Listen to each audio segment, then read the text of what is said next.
ये कि जितने भी लिविंग बींग्स हैं, चाहे वो प्लांट हैं, एनिमल हैं, माइक्रो ऑर्गेनिजम्स हैं, ये 16 एलिमेंट्स हैं।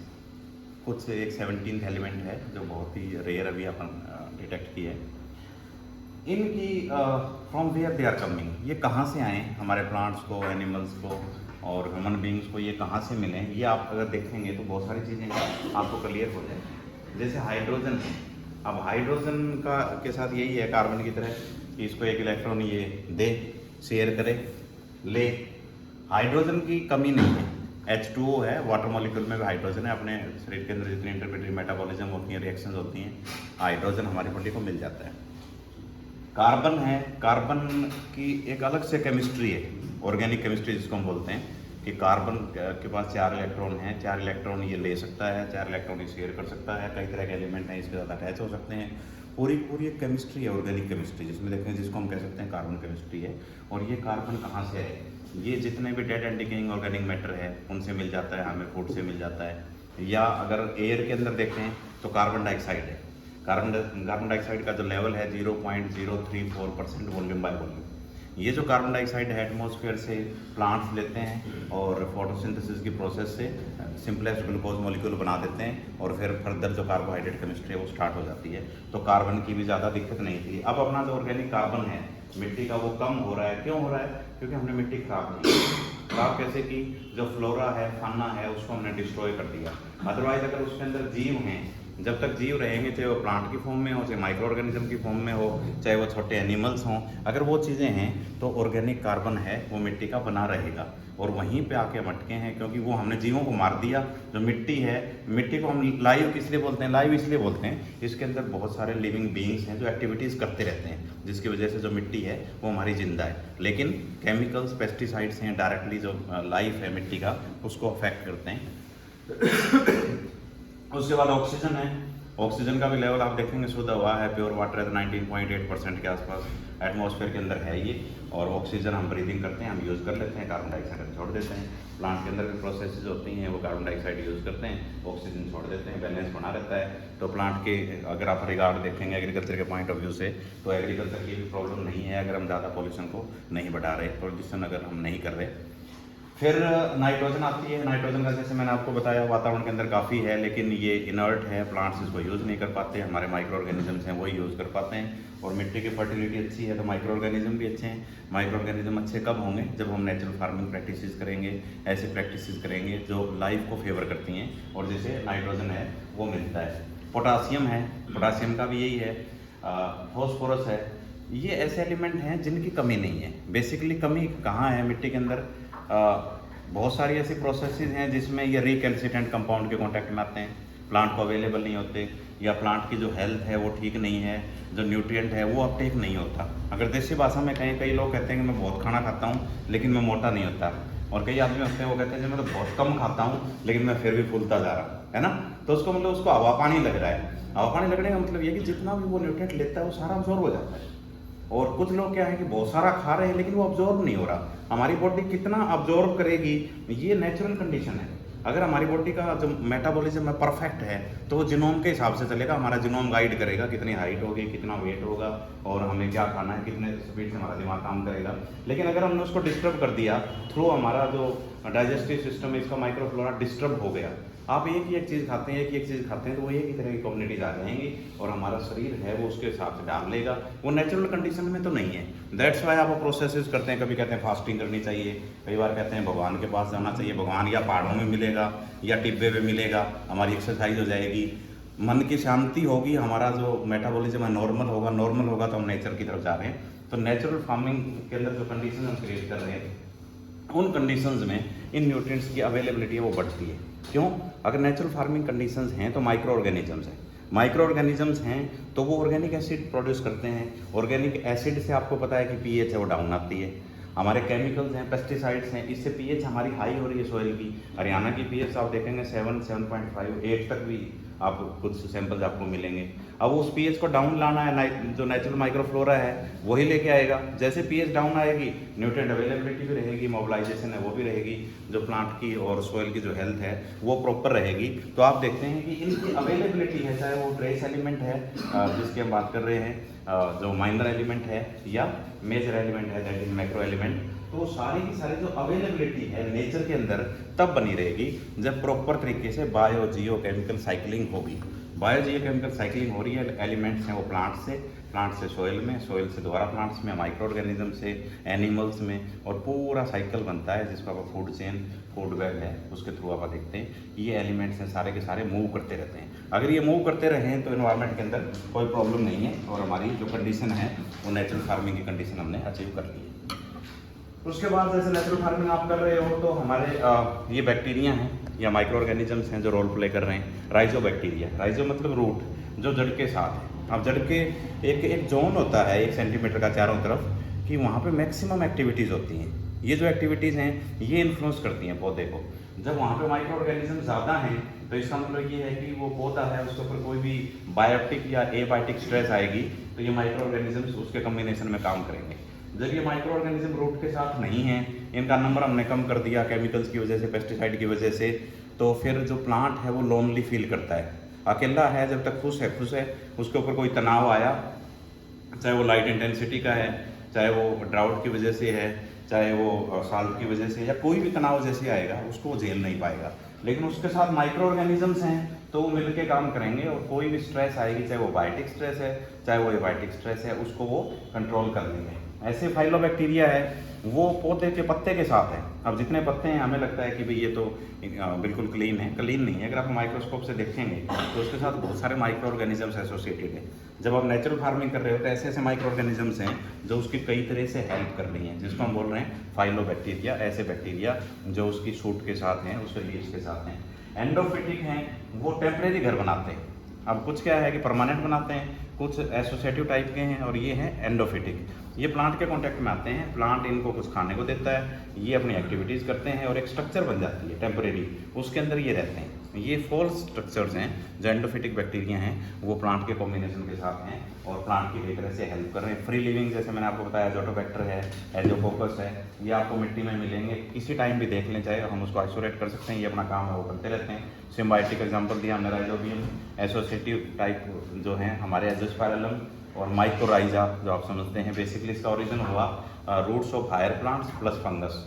जो फंजाई है वो पेड़ के जड़ों के साथ एक कॉम्बिनेशन बना लेती है, एक जाड़ा बना लेती है और कई तरह से हेल्प करती है, और ये जो रिलेशन है ये ऑब्लिगेट बन जाता है। आप उनको सेपरेट करोगे तो उनके सर्वाइवल के चांसेस कम हो जाते हैं। ऐसे ही ये जो कॉन्सेप्ट है आजकल हम क्रॉप्स के अंदर भी इसको यूज़ कर रहे हैं। तो अब यहाँ से स्टार्ट होती है अपनी आप कंडीशन देखिए, जैसे अपनी सोइल है उसको हमने प्रिपेयर किया।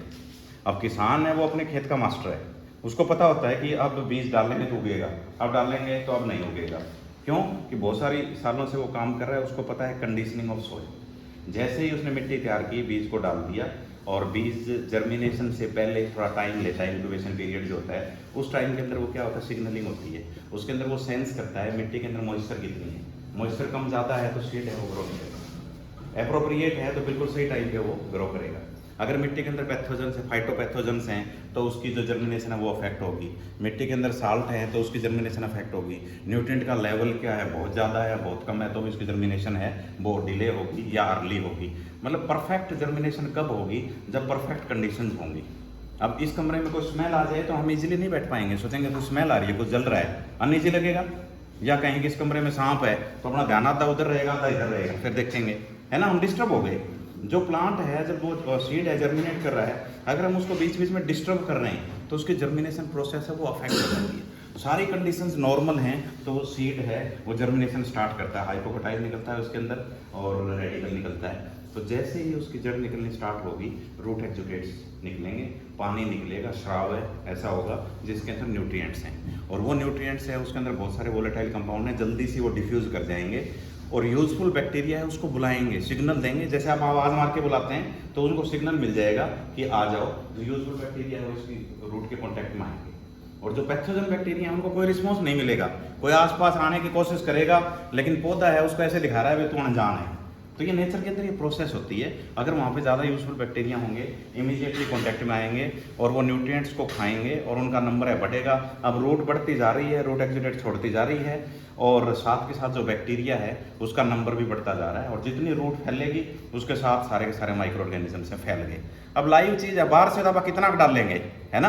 अब जैसे कोई ऐसी चीज़ है जो एक तो बाहर से डालें, एक वहीं पे बन रही हो, तो माइक्रो ऑर्गेनिज्म तो वहीं पे बन रहे हैं, उनका नंबर है वो मल्टीप्लाई करता जा रहा है और वो प्लांट को हेल्प करते जा रहे हैं। अल्टीमेटली ये सिचुएशन स्टार्ट हो जाती है जो जर्मिनेशन होती है। जो प्लांट का 40% जो हिस्सा है वो रूट एक्सुडेशन में चला जाता है। मतलब ये जैसे आप आंसू आते हैं, आप में छींक आती है, नाक बहती है ना, ऐसे प्लांट के साथ भी होता है। इनका जो 40% हिस्सा है, इनका जो फोटोसिंथेट का, वो इनके एक्सुडेशन में चला जाता है और वो एक्सुडेशन डायरेक्टली कम्युनिकेट करता है एनवायरनमेंट के साथ। पौधा तो एक जगह है, सेडेंटरी है, लेकिन ये मूव तो नहीं कर सकता, लेकिन वातावरण के अनुसार अपने आप को डालता है, उनके थ्रू सिग्नल जाते हैं। जब पौधे के अंदर कोई डेफिशिएंसी आ गई तो अलग तरह के कंपाउंड से वो बनाएगा, पैथोजेंस को पता लग जाएगा, वो अटैक करेंगे।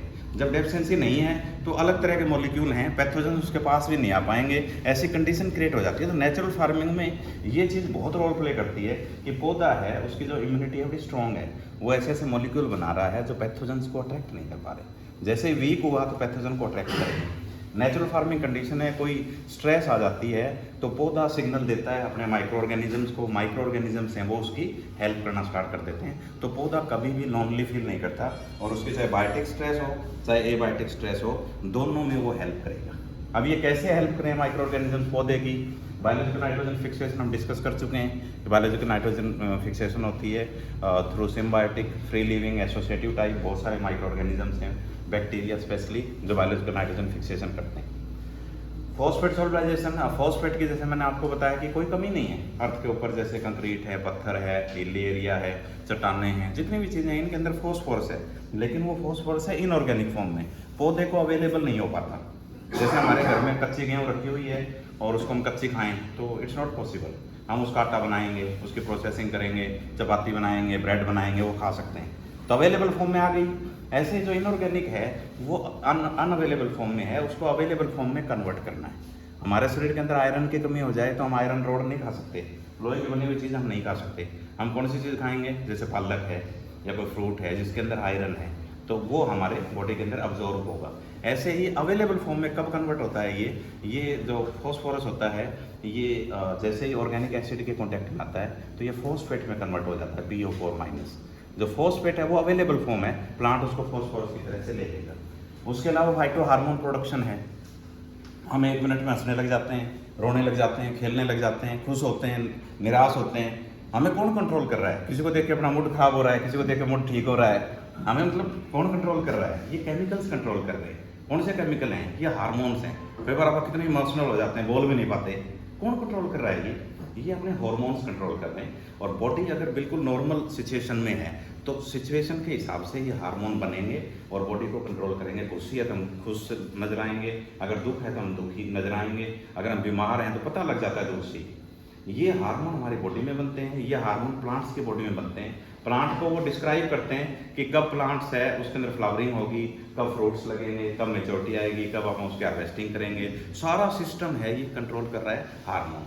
कई बार क्या होता है, कोई डेफिशिएंसी हुई, बॉडी के अंदर हार्मोन बनना था वो हार्मोन बना ही नहीं बना, प्लांट उसी टाइम सिग्नल देता है अपने माइक्रो ऑर्गेनिजम्स को कि भाई अब हार्मोन की कमी हो गई है। जो माइक्रो ऑर्गेनिजम्स हैं वो अरेंजमेंट करते हैं। बहुत सारे ऐसे माइक्रो ऑर्गेनिज्म हैं जो हार्मोन बनाते हैं, जैसे इंडोलेक्टिक एसिड है, जिबरलिक एसिड है, साइटोकाइनिन है। ये चीज़ें बनाएंगे और पौधे को देंगे और पौधे की हेल्प हो जाएगी और पौधा एक डिप्रेशन में आना वो डिप्रेशन में नहीं आएगा। ये चीज़ बड़ी इंपॉर्टेंट है जो कि नेचुरल फार्मिंग में पॉसिबल है। नेचुरल फार्मिंग आप नहीं कर रहे, ऐसे बैक्टीरिया, ऐसे माइक्रो ऑर्गेनिजम्स जो फाइटो हार्मोन प्रोड्यूसर्स थे वो वहाँ पे हैं नहीं, पौधा उनको ढूंढ रहा है और पौधे ने बहुत सारा कर्जा ले लिया है, वो बीमार हो चुका है और उसके मित्र है नहीं, तो अल्टीमेटली वो कहाँ पे असर आएगा? वो यील्ड पे असर आएगा। तो नेचुरल फार्मिंग में आप इसका डायरेक्ट इफेक्ट देख सकते हैं। माइक्रो न्यूट्रिएंट मोबिलाइजेशन है, जैसे बहुत सारे न्यूट्रिएंट्स हैं वो मोबिलाइज कर रहे हैं, मूवमेंट हो रहा है, नहीं हो रहा है। जितनी एक्टिविटीज़ होंगी, बायोडाइवर्सिटी ज़्यादा होगी, अर्थवॉर्म ज़्यादा होंगे, माइक्रो ऑर्गेनिज्म ज़्यादा होंगे, मोबिलाइजेशन इतनी ज़्यादा होगी। जितनी ज़्यादा मोबिलाइजेशन होगी इतने ही ज़्यादा न्यूट्रिएंट्स से प्लांट्स के कॉन्टैक्ट में आएंगे और प्लांट की एब्जॉर्प्शन है जो न्यूट्रिएंट्स की है वो बढ़ेगी। न्यूट्रिएंट अपटेक है वो भी बढ़ता है। जैसे मैंने आपको बताया, कई बार हमारे सामने खाना रखा हुआ है और हम बीमार हैं तो खाना हम नहीं खा पा रहे, क्यों? हमारी तबीयत ठीक नहीं है। अब मिट्टी के अंदर न्यूट्रिएंट हैं लेकिन वो अलग अलग फॉर्म में है, कोई रिकैल्सिनेंट फॉर्म में है, पीएच है वो बढ़ चुकी है, पीएच जब बढ़ती है या घटती है तो बहुत सारे कंपाउंड्स की फॉर्मेशन या डिग्रेडेशन को फेवर करती है। पीएच नॉर्मल नहीं है तो उस पीएच पे प्लांट का अपटेक भी प्रॉपर नहीं हो पा रहा। दोनों कारणों से कुछ कॉम्प्लेक्स कंपाउंड बन गए और कुछ ऐसे कंपाउंड हैं जिनका अपटेक है वो हो नहीं पा रहा। इस प्रोसेस को भी अगर आप नेचुरल फार्मिंग में देखेंगे तो माइक्रो ऑर्गेनिजम्स की जब कम्युनिटीज़ वहाँ पे मल्टीप्लाई करती हैं, कोई भी लिमिटिंग फैक्टर आता है उसके अकॉर्डिंगली दूसरी जो कम्युनिटी है उसको कंपनसेट करती है और जो पीएच है वो न्यूट्रल रहने की तरफ कोशिश करती है। बेसिकली पीएच क्या है? This is the function of electrolyte.